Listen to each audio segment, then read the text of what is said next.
Hello दोस्तों, आप सभी का स्वागत है मेरे चैनल पर। तो चलिए फिर आज की एक और नई कहानी को शुरू कर लेते हैं। अच्छी लगे तो थोड़ी सी भी लाइक ज़रूर कर दीजिएगा और चैनल पर पहली बार आएँ तो चैनल को सब्सक्राइब जरूर करके जाइएगा।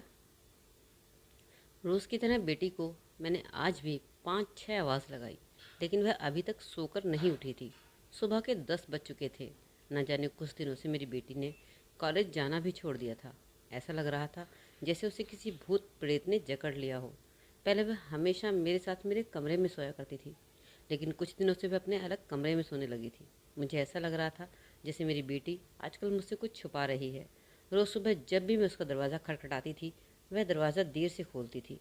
आज भी मैं दरवाज़ा खटखटाते खटखटाते थक चुकी थी, और जब इस बार मैंने उसे आवाज़ दी तो उसने बहुत ही धीमी आवाज़ में मुझे जवाब दिया और दरवाज़ा खोला तो उसके चेहरे पर अलग सी ही परेशानी नज़र आ रही थी।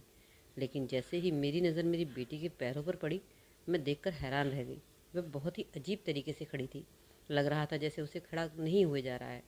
काफ़ी देर के बाद मेरी ननंद इस टाइम पर घर भी आ गई थी। उनकी शादी को 25 साल हो गए थे।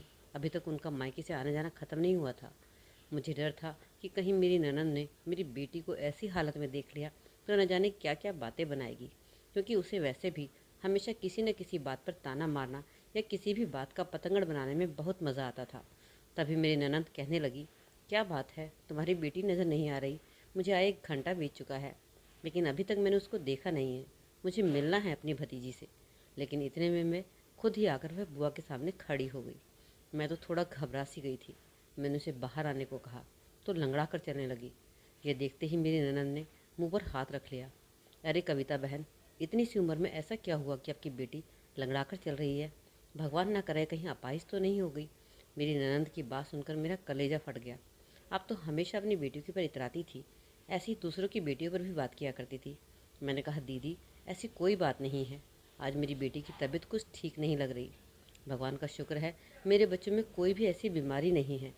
उसने चारों तरफ आंखें घुमाकर मेरी बेटी को शातिर निगाहों से देखा, जैसे वह उसके इस हालात पर खुश हो रही थी। मैं अपनी बेटी को कहा, तुम अपने कमरे में जाओ। मैंने बेटी के कमरे का दरवाज़ा बंद कर दिया। उसे कहा कि जाकर तैयार होकर बाहर आए।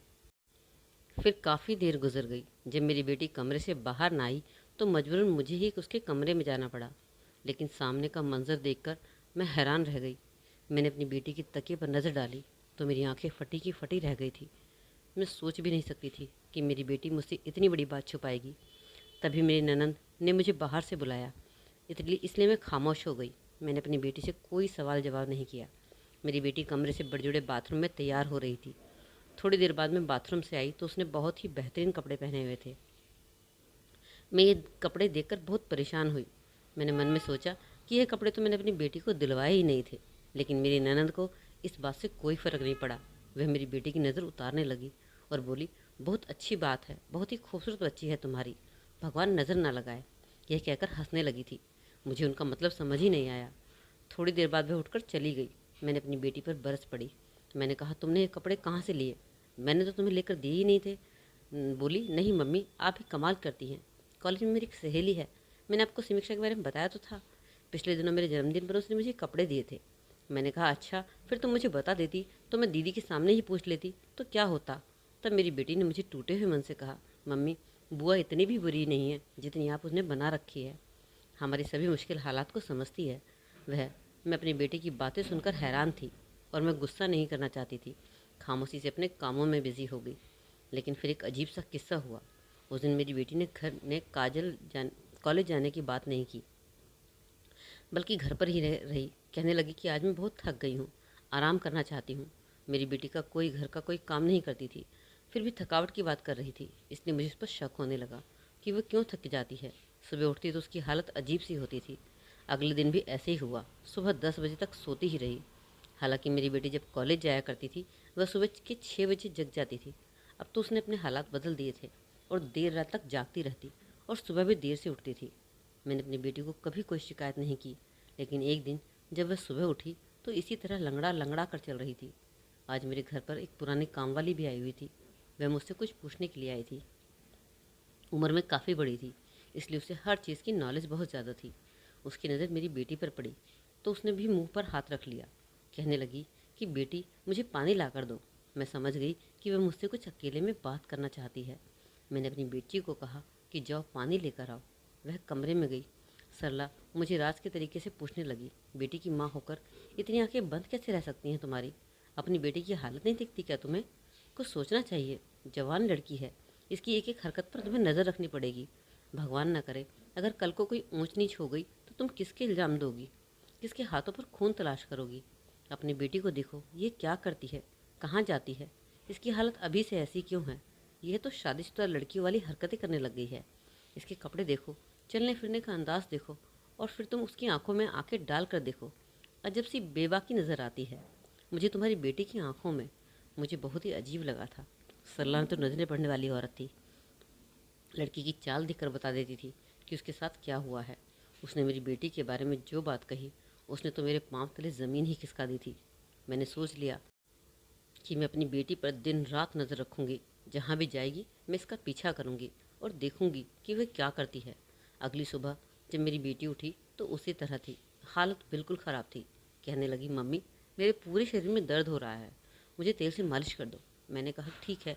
मैं गर्म तेल लेकर बेटी के कमरे में आई तो कुछ सोचकर उसने मुझे मालिश करने से मना ही कर दिया। बोली, मम्मी आप रहने दो, मेरा दर्द ठीक हो गया है, तुम मालिश अब ना करो, यहाँ से चली जाओ। मैं अपनी बेटी के चेहरे पर घबराहट देख रही थी कि वह मुझे अपना शरीर नहीं दिखाना चाहती थी।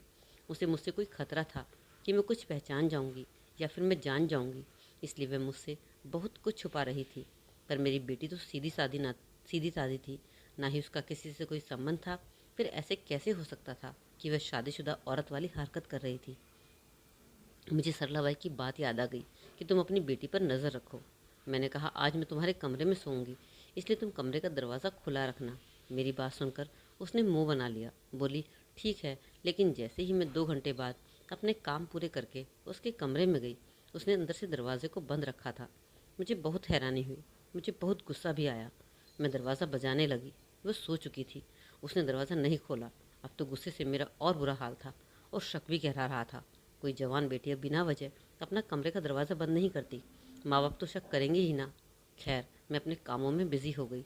पर सुबह मेरी बेटी की फिर वही हालत थी। मैंने कहा कि आज मैं तुम्हारे कॉलेज में साथ चलूँगी। मेरी बेटी ने कुछ समय कॉलेज जाना बंद कर रखा था। कॉलेज जाने के लिए 10 बजे का टाइम होता था, लेकिन वह पहले की तरह सुबह उठकर नहीं जाती थी, बल्कि शाम वाली क्लास में जाती थी। उसका यह टाइम मुझे पसंद नहीं आया और ना ही उसकी वजह मुझे समझ में आई थी। मैंने सोच लिया कि रात को अपनी बेटी के कमरे में सोने से अच्छा है कि सबसे पहले उसके कॉलेज का ही पीछा करूं, यह पता करने का कि कहाँ पढ़ने जाती है या फिर मुझसे झूठ बोलती है। उसी दिन मैंने फैसला भी कर लिया कि अपनी बेटी का पीछा करने का।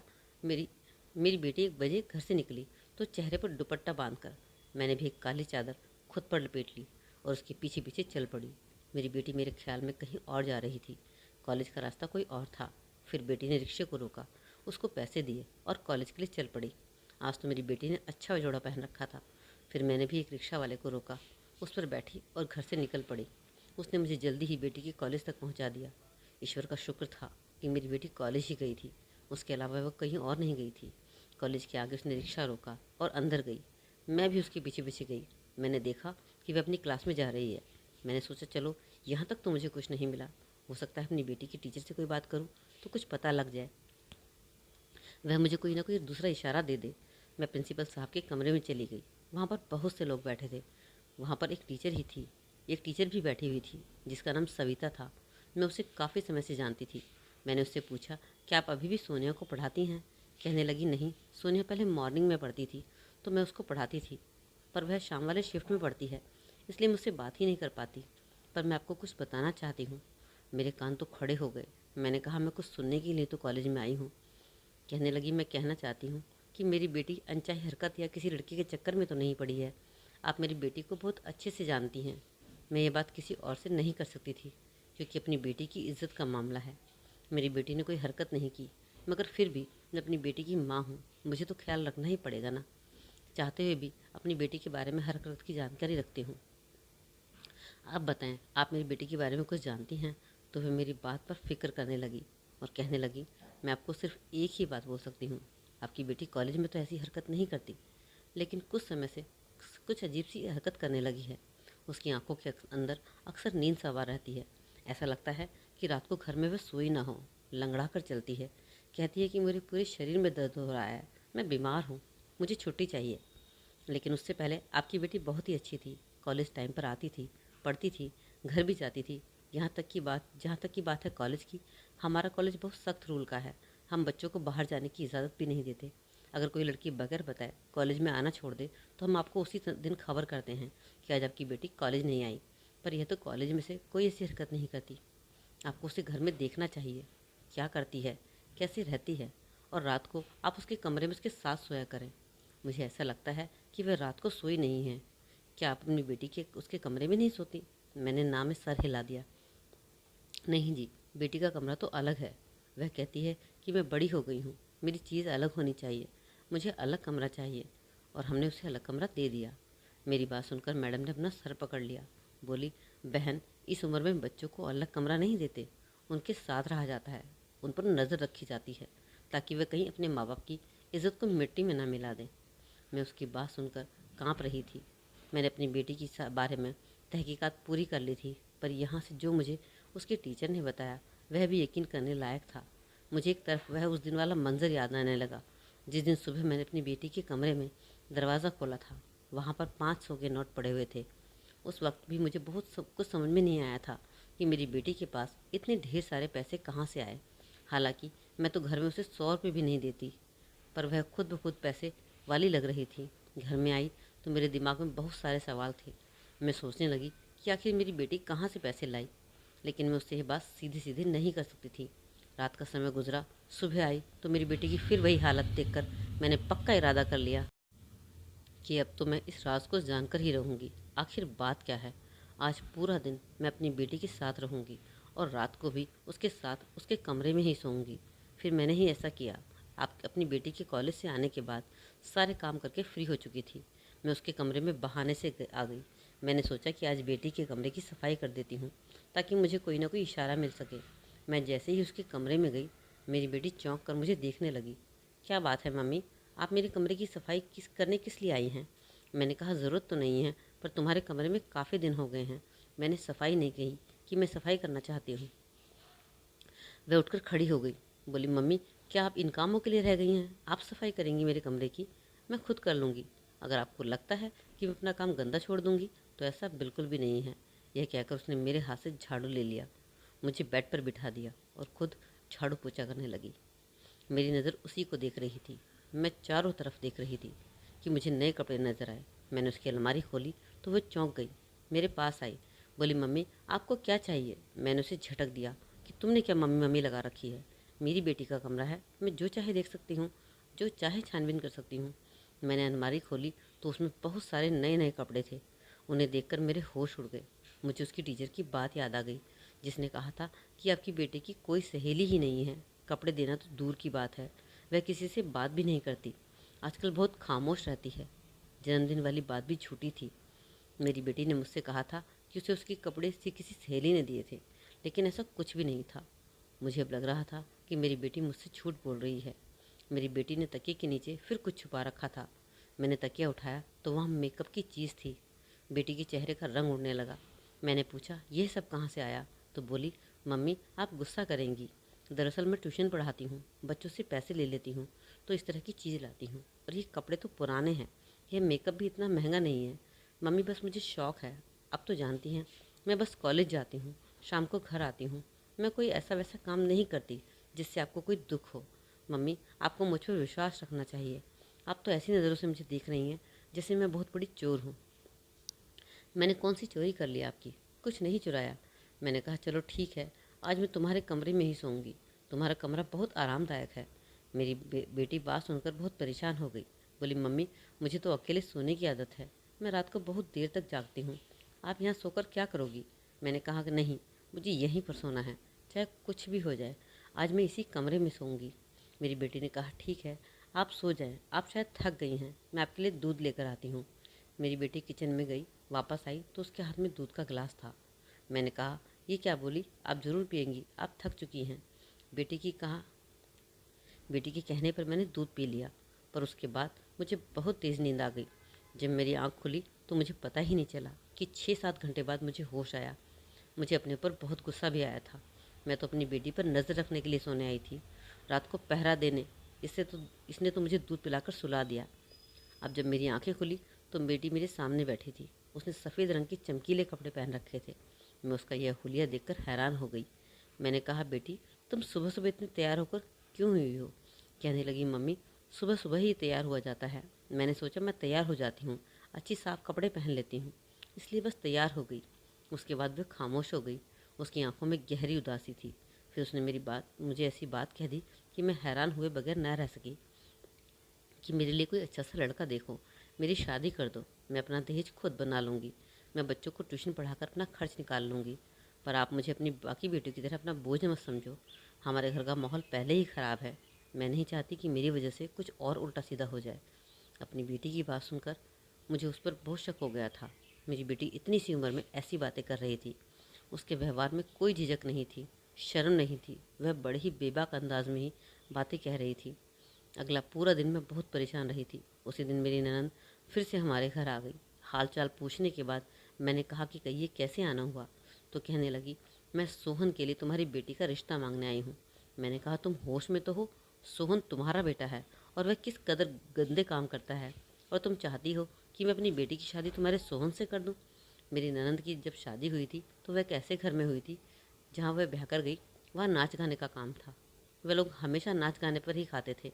मेरी ननंद को इसके बारे में बाद में पता चला था, लेकिन कुछ टाइम बाद उसके पति ने यह काम छोड़ दिया था। लेकिन आजकल फिर से उसका पति यही काम करने लगा था और ननंद भी वही नाचने गाने का काम कर रही थी। इसी वजह से मैं अपने ननंद से ज़्यादा रिश्ता नहीं रखना चाहती थी, पर फिर भी उसने कुछ ना कुछ करके हमसे हमेशा रिश्ते बनाए रखा। हमारे घर आती जाती रहती थी और अभी अपने बेटे सोहन का रिश्ता मेरी बेटी के लिए लेकर आई थी। मुझे बहुत अजीब लगा। इससे पहले ननंद की हिम्मत नहीं होती थी कि वह हमारे घर का रिश्ता मांगे, लेकिन आज वह किस ज़रूरत से मेरे घर रिश्ता मांगने आई थी। वह ललकाल कर मेरी बेटी का रिश्ता मांग रही थी। मैंने पूछा कि तुम ये सब क्यों कर रही हो? तो कहने लगी, इसलिए कि तुम्हारी बेटी भी अब हम जैसी है। वह हमारे साथ काम करती है और मैं उसे हर रात अपने साथ लेकर जाती हूँ। वह घुंघरू बांधकर नाचती है। तुम्हें क्या लगता है कि मैं तुम्हें ऐसे ही बख्श दूंगी? मैंने तुमसे अपना पूरा बदला ले लिया है। याद है मेरी शादी के शुरू के दिनों में तुम मुझे नाचने वाली और न जाने क्या क्या बोलती थी और कैसे कैसे शब्दों से पुकारती थी।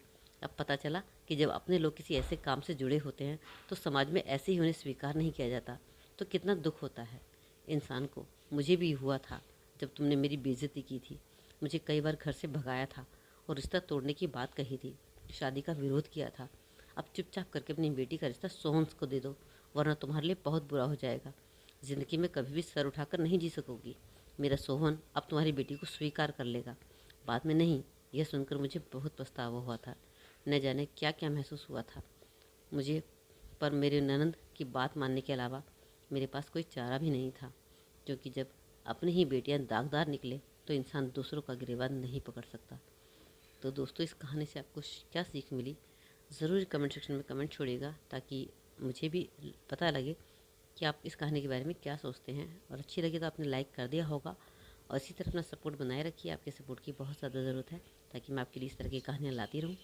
तो चैनल को सब्सक्राइब जरूर कर दिया होगा। चलिए फिर मिलते हैं एक नई कहानी के साथ एक नई वीडियो में। तब तक के लिए अपना ख्याल रखें और इसी तरह मेरे को सपोर्ट बनाए रखें। तो चलिए, टेक केयर, बाय बाय।